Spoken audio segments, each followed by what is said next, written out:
Hello and welcome to another episode of the Future of Business podcast. I am Sai Tarun, but I go by Tarun, and I am the president and founder of Future of Business.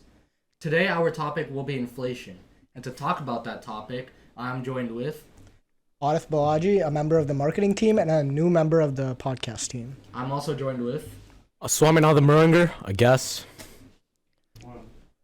Okay, to start off the podcast today, I have a question for both of you. When you hear the word inflation, what do you think of, and what is your definition of that word? So when I think of inflation, I think of the value of the dollar decreasing and just like the recession in 2007. Yeah. That was a pretty key example. When I hear it at the start, I just think economy is going down, bad, things more expensive. Yeah. No, when I think about it, I think it's a rise in the general level of prices, for goods and services. So that's a basic definition of inflation. And I know, Swami, you were talking about an analogy that you wanted to say. Yeah, I mean, a lot of people when they hear inflation, they don't actually understand it. And you kind of hear a lot of people be like, "Oh, our economy's bad. Why don't we just print more money, right? It'll just solve the problem." But the real thing about that is it won't work, right? Because let's just say you have you have 10 Dr. Peppers, right? Yeah. And Dr. Pepper is now your form of currency. So I have 10 Dr. Peppers, and let's say Adith, you have you just have one, okay? Yeah. Now suddenly, right, 11 Dr. Peppers just appear out of the air. Yep. And you managed to grab all 10, right? How valuable is my Dr. Pepper then? Not that. Well, Not it's as not that valuable as it valuable. was before. Yeah. And that's kind of what the money situation's about, right? The more money there is for trading and stuff like that, the less valuable it becomes. That's why you see third world countries like Zimbabwe, Uganda, and stuff like that. It's 9,000 for just a basic Yeah, they good. have really big notes. Yeah. Yeah, it's because at one point in time they printed a bunch of money and it's worked short term. But when I say short term, I mean extremely short term, right? But in the long term, you just see a bunch of money being traded. So that was great, Swami. But bouncing off what you said, there are a number of different causes for inflation, and you listed one of them, obviously, a really main one, the situation in Zimbabwe where you just print a lot of money in a short-term situation. Can you elaborate more on that? Yeah. Some more causes. More causes, kind of this, almost very similar, right? War is a really big cause of inflation. You go back to World War II, you see a really apparent situation of it, right? Germany needed a lot of military equipment to fight its war, and that's how it took over Europe, right? And how did it do that? It just printed a heck ton of money, okay? And in the end, they did get a bunch of military stuff, right? Machines, tanks, planes, everything like that to take over more territory. But in the end, their currency became so invaluable, right? It was worth less than 0.001 cents, the dollar. So people started using it for firewood, right? So a really big cause of inflation is war, and countries would do that to kind of get ahead. But then you kind of see the drawbacks of it. Yeah. Yeah. Do you know how they got out of that bad situation? I mean, I think it was a lot of new management, right? yeah, it was a lot of new management after kind of Hitler, suicided, right? Yeah. Boom. But in the end, it just takes a lot of time, right? Because these people have the money. You can't just take the money away from them. It takes a short time to print that money, but it takes a long I time. mean, Oh, to a heck manage ton it. of time, right? Yeah. Yeah. I mean, I think one example that you can come up with was kind of India. They were kind of handling their inflation by reducing notes and Oh, yeah. making So what that inadvertently did was make people open up bank accounts so they can make their notes they got rid of the 1,000 note and replaced it with the 500 note, which a lot of people didn't want to open up bank accounts or didn't want to talk to people. So a lot of that money became invalid.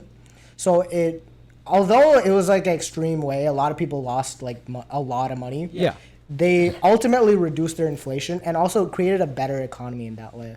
Yeah, definitely. Because it's really hard for the common citizen, right? If you want to increase the value of each dollar, that means each citizen's getting poorer, right? Now, let's say you have $9,000. Now each dollar is less valuable. Now you're literally poorer than what you were before. Yeah. So you have to do it over an extended period of time, or else the common citizen in your country is going to be extremely unhappy with what you've just done. And audit, like what Swami said earlier about like Germany and the war and stuff. Like war is pretty uncommon, right? Hmm. Do you like know any other like common reasons why inflation exists? Well, obviously there's like printing more money. Yeah, like he Yeah, but also kind of bouncing off that, printing more money also like reduces like a lot. So if a lot of people have money, less people want to sell their merchandise or product like for that rate. So a lot of like the cost of living basically goes up as well as the like inflation. So it's a repeating cycle, and it basically, as soon as you produce more money into that, it just keeps going up and up. Yeah, and adding on to that, like to sum up, there's basically like three like general main reasons why inflation happens. There is first demand pull Hmm. inflation, there is cost push inflation, there's also built-in inflation. So like explaining more about that, demand pull inflation is basically it bases off of supply and demand. Like yeah, like supply and demand. It's a simple topic, but like there's so many aspects of it. But supply and demand, like the demand pull inflation, like the actual definition of it, I pulled it up on my phone. It is the upward pressure on prices that follow a shortage in supply. Yeah. So basically, the less there is, like of something, like the less quantity there is of a certain product or like a service, the more the price goes up, and that's a really basic idea to understand. Like it's really important, and that is like one of the main reasons why inflation exists today. So kind of going off that, we kind of see that in COVID, right? Yeah. Because now businesses, they kind of want to bounce back from that quarantine time, right? So now they're pricing things up. And remember, there's a lot of local businesses in America. So if everyone's pricing things up, right? Now you need kind of like more money to pay for those things. And this isn't just like a one business kind of thing. One business, they price something up. Who cares? Go to the next business, right? But now every business is doing it. So now it's a nationwide thing. And that's why inflation is happening in America. Yeah, right? no, if we're talking about current events too, I think we can tie in the chip shortage as well. A lot of factories burned down, and that's also a huge contribution to inflation for right now. So since those like say the chip shortage, literally all electronics are just going all like they're being priced all the way up, right? Because no one has those chips. The quantity is very limited. It's basically just like a free for all at this point. Yeah, and like if you go back to like the very beginning of COVID, Yeah.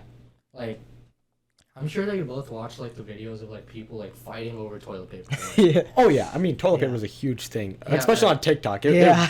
The situation of toilet paper blew up on TikTok. yeah, like as more and more people like started buying toilet paper and like just stockpiling it, the value of it rose, right? a lot. Yeah. Yeah, and that's That and hand sanitizer. That's actually a really good analogy. Yeah. So that's basically like what the demand pull inflation is, right? And the Supply and demand. yeah, supply and demand.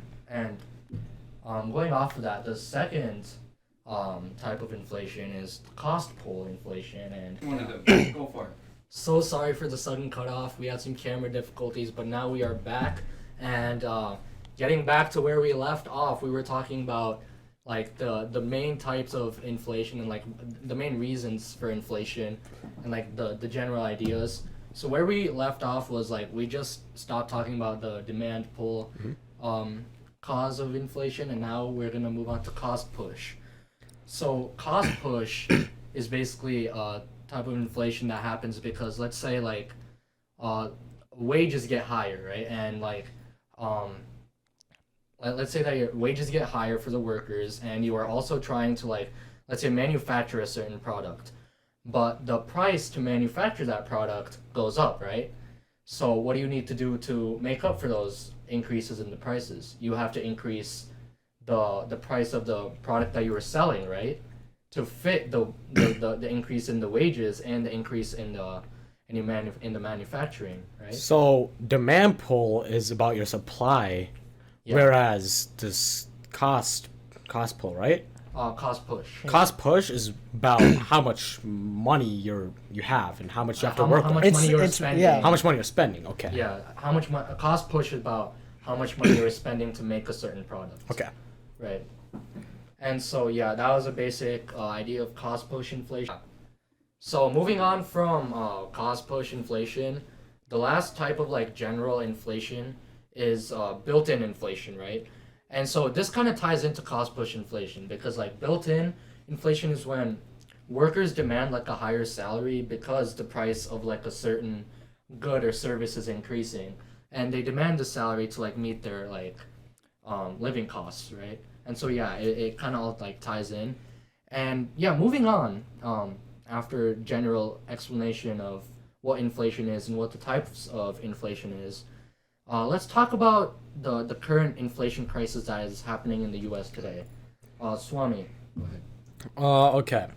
So, as you all know, just what do you call it? Just when you go to the grocery store or when you're buying stuff for yourself, you might notice that the cost of everything is higher, right? And when you get to the counter to check everything out, everything's more expensive, which is annoying, right? Yeah. And especially, I think the biggest thing is gas prices. Even though it's not all about inflation, that inflation is not the only reason it's rising. It's still a big part of it. So it's really affecting all of our lives. And the big question is why? Why is it going up? Why is the inflation and our dollar value going down, and why is the prices going up? And I think, what do you call it? It has a lot to do with strong demand and what do you call it? A lack of Consumers are like spending so much. Yeah. Right, like early in the pandemic, like people were just like stashing up their savings and like you know, even like the stimulus check that the government was giving them, like people were just saving up so much money, and now they're spending big, so now the prices are going higher too. Yeah. and So, it's a lot about what do you call it? It's also the welfare checks, right? yeah, that's what I was talking Yeah. Yeah, the welfare checks, right? I think I heard earlier that it can range anywhere from like 400 to like 1400, and 400 like per child, right? And you gotta know that this isn't just like a local thing. This is like the entire nation here. So that costs a lot of money, and this isn't like just a one-time thing. This is like monthly. Yeah. So it's costing the government a lot of money to do these welfare checks. And how are they just getting money like this? They're printing it.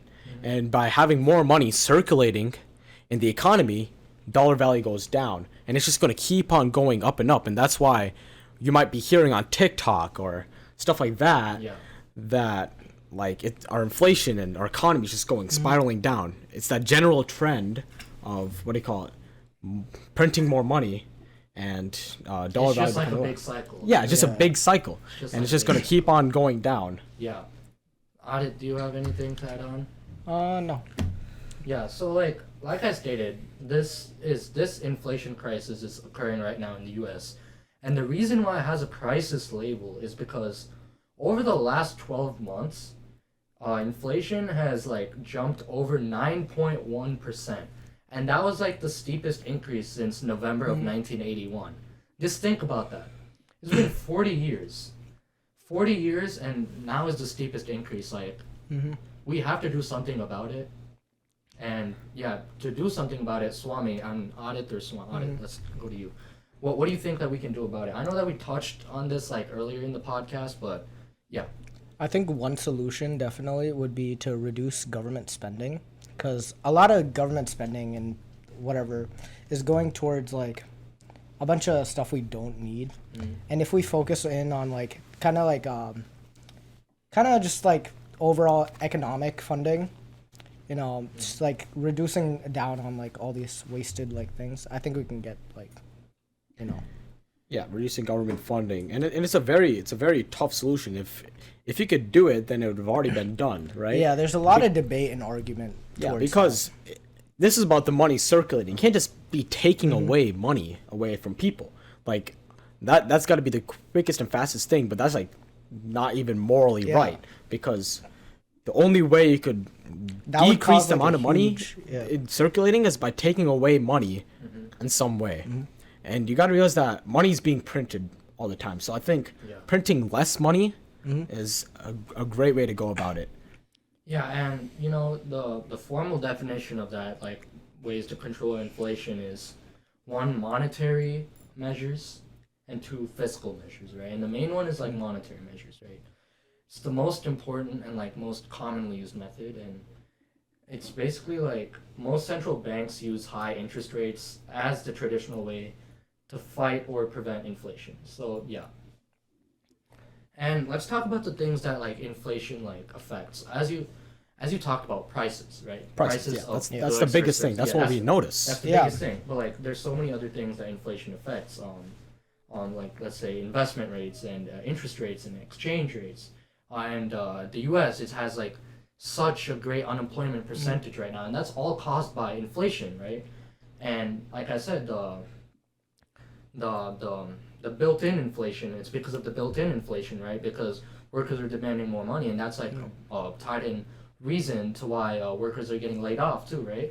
The Yeah, so just companies- a huge cycle, right? Workers are demanding more money to pay for the increasing prices, yeah. and because of those increasing prices, Companies just can't pay for them. Yeah, the Yeah, companies company- can't keep up. Yeah. so I think maybe a good way to what do you call it? Not even a really good way, but a way to combat inflation is to get more consumer products in the market.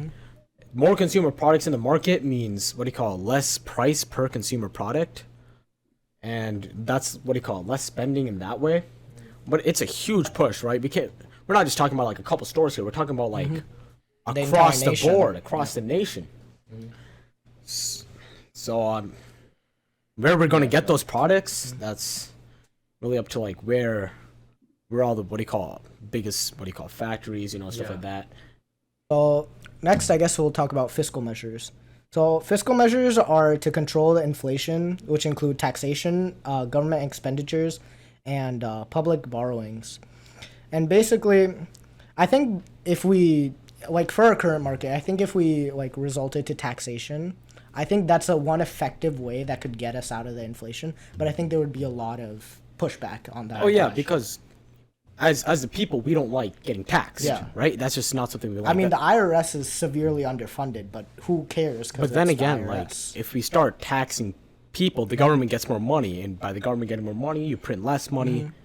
But this taxation is a direct way to like what do you call it? To interfere in our lives. That's why when what do you call it? Political yeah, candidates? We don't want to pay. Yeah. Yeah, but that's why when political candidates, Candidates. what do you call it? I'm not gonna name who, right? They're like, oh, we're gonna reduce taxes. That's a huge, what do you call it? That's a huge way of persuasion, Yeah.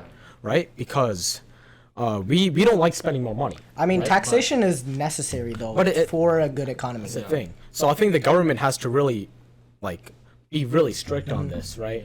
Whether pushback happens or Like, not. let's say like the more that we get taxed, the government doesn't have to print that money. I mean, anymore. there's a lot of that helps views where it's like, inflation. let's tax the top 1%, but Yeah. we have to tax everybody if we want to make everything like smooth. And But like tax like the Yeah. top 1%, like a little bit more. Yeah, Like, yeah. they can- yeah, Yeah. yeah, they can afford it. But we don't- have to tax the top 1%, but we have to tax everybody as well. Yeah. Because we can't have exceptions, or else there will be loopholes for There'll those be like exceptions. back. Yeah. And there will be like, what like why do we have to pay? And Yeah, why don't they yeah, have to pay? Yeah, Right? and the thing is, like, even so, if we taxing the top 1% more, you're still gonna get pushback from that top Yeah. 1%. Remember, that top 1% makes up the wealth of like They have a lot of control. they have a lot of control over a lot of things. Mm-hmm.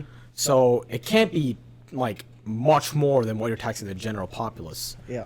But the biggest thing, if you really want to control that inflation, want to make that taxation method work, the government has to be strict about it.